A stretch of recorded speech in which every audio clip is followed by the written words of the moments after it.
هقول لك على 10 نصايح واضحه وبسيطه هتقدر بيها ترجع اهتمام عميلك وتقدر تبيع له تاني. هنستخدم نفس الطريقه اللي انا دايما بحب استخدمها، وهي طريقه الاسئله. السؤال الاولاني: هل هو عميلك؟ قبل كل حاجه، انت جبت العميل ده منين؟ لما بتتواصل مع العميل بتاعك المحتمل، انت بتوفر على نفسك الوقت والمجهود اللي بيروح على العميل مش عميلك. مفيش حاجه اسمها ان انا هبيع لكل الناس، لان ليس كل العملاء عملائك. السؤال الثاني: هل بدات معاه علاقه الثقه؟ علاقه الثقه بتبدا من اول التواصل مع العميل، من اول ما بتفتح بقك. عشان كده لازم تكون محدد هدفك من المكالمه. لو بدات المكالمه من غير ما تكون محدد هدفك منها، مش هتحقق الهدف اللي انت اصلا مش محدده. السؤال الثالث: هل مشيت معاه في خطوات منظمه؟ التنظيم في البيع معناه انك عارف هتعمل ايه امتى، وده بيخليك تستغل وقتك ومجهودك بالشكل الصحيح، وبالتالي تقلل فرهدتك وفرهده العميل معاك، وما تتوهش وتتوه العميل معاك. انت بتمشي في خطوات واضحه وواثق من نفسك اكتر. السؤال الرابع: هل حددت طلبه بشكل صحيح؟ اكتر سبب بيخلي العميل يختفي ان العملاء بيقولوا البياع ده ما فهمنيش، البياع ما جابش العميل اللي هو متوقعه منه، وده بسبب انك اصلا ما حددتش الطلب بتاعه، وده لانك ما استخدمتش الاسئله المؤهله qualifying questions عشان تقدر تعرف احتياجاته وتحدد ظروفه، وبالتالي هتقدر تاخد الخطوه الجايه صح. السؤال الخامس: هل اخترت المنتج المناسب وعرضته عليه بالشكل المناسب؟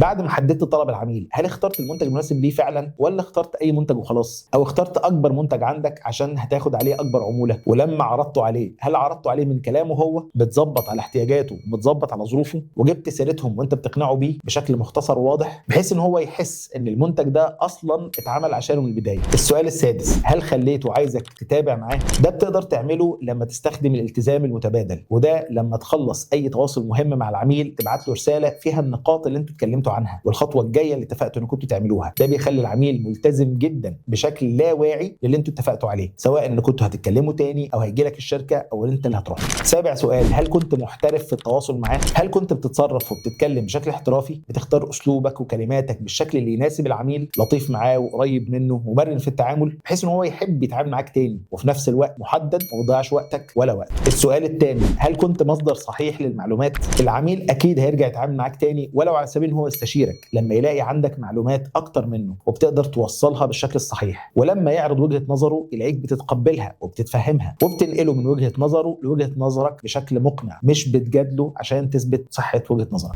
السؤال التاسع: هل كنت حريص على مصلحته؟ واحدة من اسباب فقدان ثقة العميل فيك وعدم رغبته في انه يتواصل معاك تاني لما يلاقي كل تركيزك على جيبه وفلوسه، وبالتالي بيقاوم افكارك وكلامك. لكن لما يلاقيك بتسأل قبل ما تعرض وتسمع اكتر ما تتكلم، وبتختار الانسب مش الاكبر، وبتوضح له هيستفيد ايه في حياته وفي شغله، ولما تحس ان مصلحته في اتجاه معين بتروح معاه فيه، هيثق فيك اكتر وهيحب يرجع لك تاني وهيسمع كلامك. السؤال العاشر: هل بتزود رصيد الثقة وانت بتبيع له؟ واحدة من اكتر الحاجات اللي بتفصل العملاء مننا هي ان هم ما بيلاقوش سبب ان هم يرجعوا يتعاملوا معاك تاني. هو ما سمعنيش كويس، ما انا خدت منه العرض وخلاص، ما عندوش معلومة صحيحة او كاملة، مش محترف. وطبيعي انك ممكن تقع في غلطة في وسط البيع بتاعك وتفقد جزء من الثقة، لكن لو فضلت طول الوقت تضيف لرصيد الثقة عند العميل احترافية واهتمام ومعلومات وحرص على مصلحته، هتلاقيه رجع تاني لان عنده اسباب تانية تخليه يرجع. قول لي ايه رأيك في النصايح دي، وايه اكتر نصيحة شايف انها فرقت معاك؟ مستني تعليقاتك.